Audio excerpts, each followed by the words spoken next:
So, hello students, welcome to daily AIA PGET practice questions organized by Aaptar Veda classes. Daily, you are given a target of 10 questions and the time limit given to you is 15 minutes. Now, I will let you know how you can solve the test. First, download the Aaptar Veda classes app from Google Play Store. After that, complete the process of signing up. Once you have signed up, you have to enroll to daily live test course and start appearing for the test. Once you are done with that solving all the 10 questions, you can check the solutions with us on our YouTube channel, that is Aapta Ayurveda classes. So now let us begin with today's set of 10 questions. Question number 1, चरक के अनुसार कल्क संयाव जैसा हुआ तो वह कौन सा स्नेह पाक है? ठीक है, अब चरक में कल्प स्थान के 12वें अध्याय में स्नेह तीनों खर मध्यम मृदु स्नेहपाक के लक्षण दिए गए हैं, तो वो एक बार आप जरूर जाके देखिए। यहाँ पे जो राइट आंसर है दैट इज ऑप्शन बी, मध्यम। ठीक है, कल्क संयाव जैसा हुआ तो मध्यम स्नेहपाक का यह लक्षण बताया है। रेफरेंस है सुश्रुत सॉरी चरक कल्प 12वां अध्याय श्लोक नंबर 12।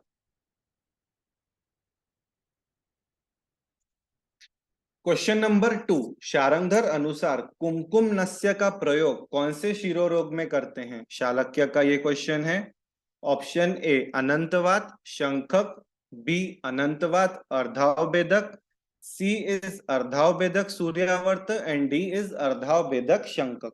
तो ध्यान दीजिए, हमें शारंगधर में भी जितने शालक्य से रिलेटेड पॉइंट्स बताए हैं वो भी स्पेसिफिक जो अलग बताए हैं वो नोट करने हैं, जिसमें से एक कुमकुम नस्य वाला पॉइंट है जो मैंने यहाँ पर लिया है। अर्धावभेदक और सूर्यावर्त, इन दोनों व्याधियों में कुमकुम नस्य का प्रयोग किया जाता है। रेफरेंस शारंगधर उत्तरखंड, ये ध्यान में रखिए। शालक्य का जो वर्णन किया गया है वो उत्तरखंड में आया है, शारंगधर के 8वां अध्याय श्लोक नंबर 32। वहां पर आपको डिटेल डिस्क्रिप्शन मिलेगा, वहां से एक बार जरूर जाके पढ़िए।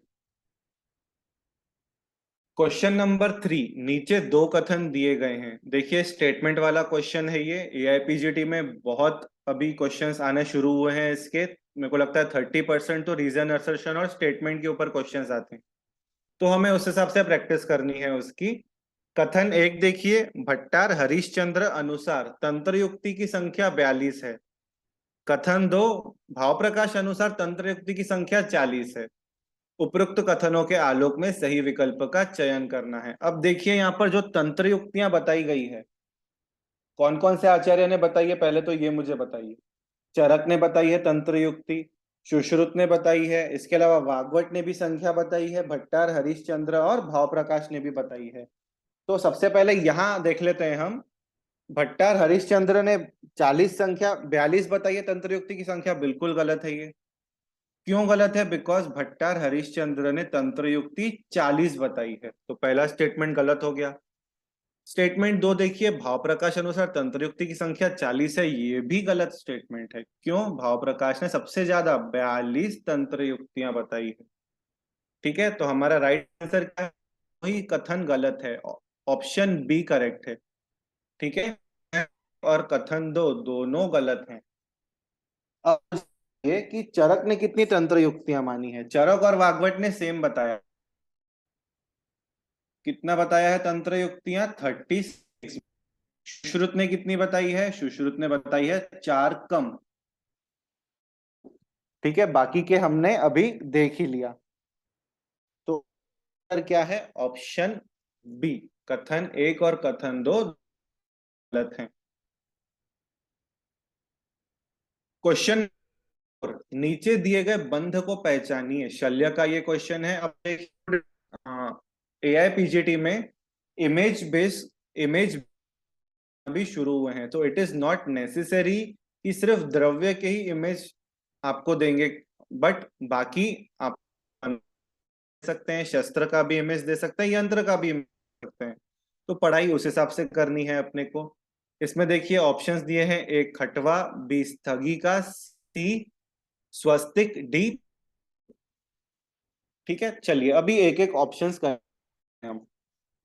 सबसे पहला खटवा। खटवा में क्या क्या बताया गया है, कौन सी कवर होती है, मुझे वो बताइए सबसे पहले। खटवा जिसको हम फोर टेल्ड बैंडेज भी कहते हैं, हनु शंख गंड, एच जो अपना फंडा है, ठीक है, वो कवर। स्थगिका, स्थगिका स्टम्प बैंडेज भी कहा गया है, अंगुष्ठ अंगुली शिश्न, ठीक है, स्वास्तिक, ठीक है, स्वास्तिक संधि कुर्चक भ्रूस्तन कर्ण और प्रतोली। प्रतोली में क्या बताया है, ग्रीन। देखिए यहाँ पर क्या कवर हो रहा है, कहां पर बैंडेज बांधी गई है, गला के चारों ओर। तो अपना राइट आंसर क्या रहेगा, ऑप्शन डी प्रतोली। ठीक है, ये नोट करके रखिए आप। नेक्स्ट क्वेश्चन नंबर, बाल रोग का ये क्वेश्चन है। चरक के अनुसार अर्घवर्त का प्रयोग कितने वर्ष के बालकों में करना चाहिए। A 4 to 8 years, B 4 to 10 years, C 2 to 8 years and D 2 to 12 years। Specifically Charaka ने बताया है आरगवर्त का जो प्रयोग है वो 4 से लेके 12 के बालकों में ही करें। ठीक है, रेफरेंस है चरक कल्प 8वां अध्याय श्लोक नंबर 8। ठीक है, ऑप्शन बी करेक्ट है यहाँ पर, 4 से लेके 12 ईयर्स। इंपॉर्टेंट है ये क्वेश्चंस, जरूर जाके वो पॉइंट नोट कीजिए आप। क्वेश्चन नंबर 6, अष्टांग संग्रह अनुसार साहस बुद्धि बलान्वितो किस प्रकृति पुरुष का लक्षण है। क्रिया का ये क्वेश्चन है। ए वात, बी पित्त, सी कफ, डी संसर्ग। अब देखिए यहाँ पर कोटेशन को पढ़ के बहुत स्टूडेंट्स कंफ्यूज हो सकते हैं पित्त और कफ में।